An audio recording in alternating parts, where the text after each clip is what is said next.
You know, we tend to think that if we feel bad, something in our life must be bad. But what if I told you your emotional ups and downs have less to do with your life and way more to do with your biology?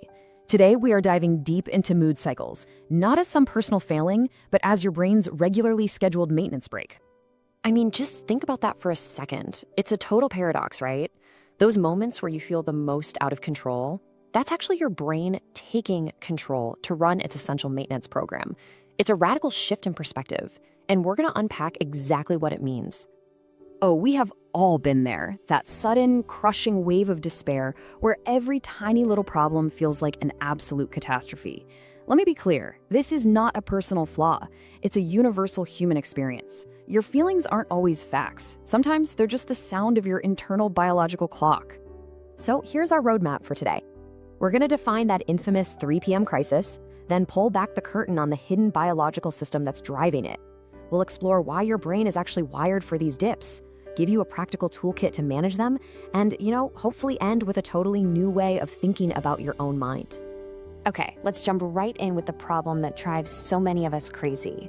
That sudden, out-of-nowhere crash in your mood, your motivation, your whole perspective.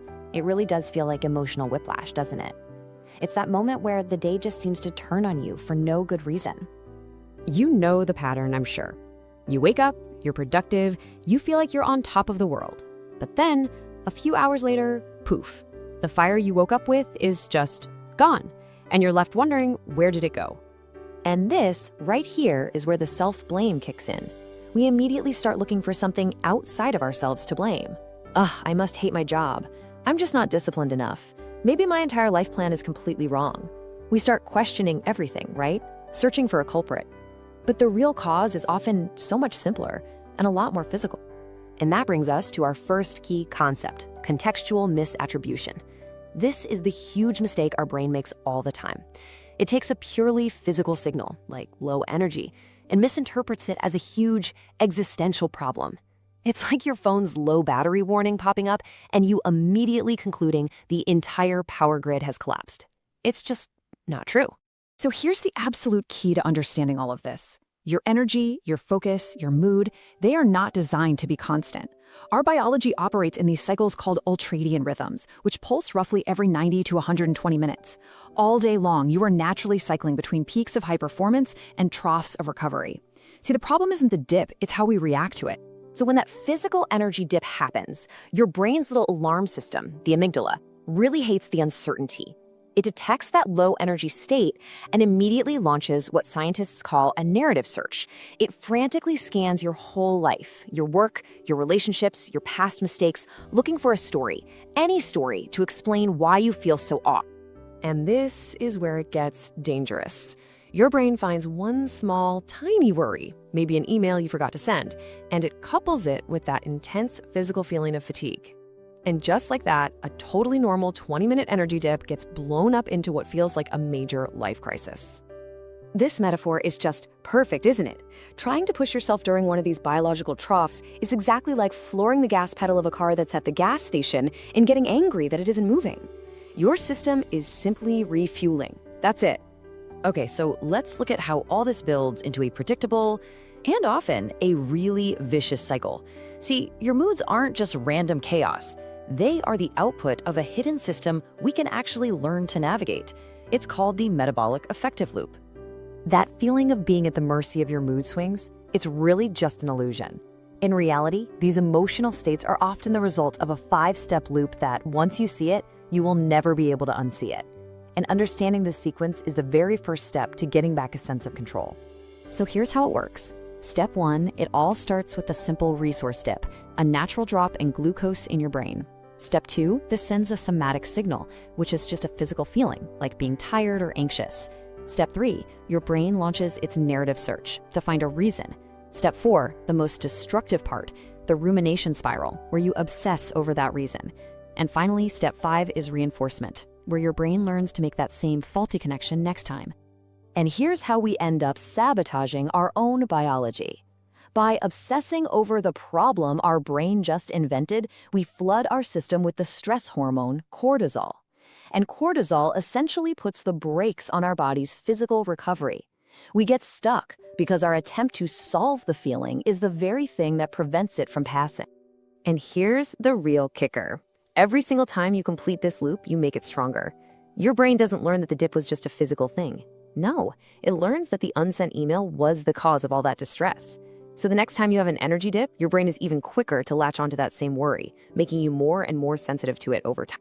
So all of this sounds pretty counterproductive, right? I mean, why would our brains be wired to create these little crises? Well, this next part reframes the entire experience, not as a bug in our system, but as an ancient and, yeah, sometimes outdated feature. It's the most logical question to ask, isn't it? If this whole loop causes so much suffering and exhaustion, why does it even exist? Well, the answer isn't in our modern world of productivity hacks and deadlines. The answer is in the harsh realities of our evolutionary past. The scientific term for this is adaptive withdrawal. And just think about it from a survival point of view. If your energy is low, you are vulnerable. The absolute last thing you should be doing is running around trying to hunt or explore. So a low mood, feeling tired, unmotivated, maybe a little sad, is actually a brilliant survival strategy. It makes you want to curl up, stay still, be quiet. It keeps you hidden and safe while your body does its essential repair work. And this right here, this highlights the central conflict of modern life. Your brain's priorities are survival, repair, balance, and safety. Our priorities are things like happiness, productivity, and motivation. We're constantly fighting an ancient operating system that will always choose survival over our to-do list. This is such a powerful reframe. A low mood isn't a failure. It's the biological equivalent of a system updating. Do not turn off screen. And when we frantically try to feel better, we're basically just yanking the power cord during a critical update. Okay, so we get the how and the why. Now for the most important part. What can we actually do about it? Let's move from theory into practice. Because this isn't about eliminating the dips. It's about learning how to navigate them without letting them sink your entire day. Now, here's the key mindset shift you have to make. You cannot stop the biological rhythm any more than you can stop the tide from coming in. The whole goal is to decouple the physical feeling from the catastrophic story, to stop that narrative search before it spirals out of control. So here is your first tool, the 90-minute audit. It's a super simple 3-step practice. First, just notice the feeling. Don't judge it, just observe it. Second, give it a neutral scientific name. Instead of I'm a failure, try saying I am in a metabolic trough. This simple act of labeling creates distance. And third, consciously give yourself permission to do nothing for 20 minutes. No problem solving, no self-critique, just rest. All right, tool number 2, the red zone ban. Figure out the times of day you're most likely to have these dips. For a lot of us, it's that 3 p.m. slump. And during these specific windows, you have to create some hard and fast rules. Absolutely no quitting your job, no analyzing your character flaws, and definitely no starting a we need to talk conversation. Your rational brain is literally offline. You don't have the resources to handle those things wisely. Third, use something called somatic anchoring. Your brain is stuck on a mental story, so you need to pull it back into the physical world. Now, these aren't about fixing your mood. They are simple physical actions that signal to your nervous system that you are safe and that it's okay to finish the recovery cycle. Things like sunlight, cold water, and a little bit of movement are powerful biological cues that help your brain transition without panicking. And finally, you have to label the illusion. When you're in a dip, your brain activates what's called mood-congruent memory. It basically locks away all the evidence of your successes and good times. It feels like they never even happened. You have to remind yourself, the good files are still there. My access is just temporarily restricted. This stops you from believing the bleak, incomplete story your brain is telling you. All right, let's bring all of this home with one final, powerful metaphor. Because this isn't just about learning a few new tricks. It's about fundamentally changing your relationship with your own mind and adopting a new identity based on this whole understanding. This really is the core takeaway.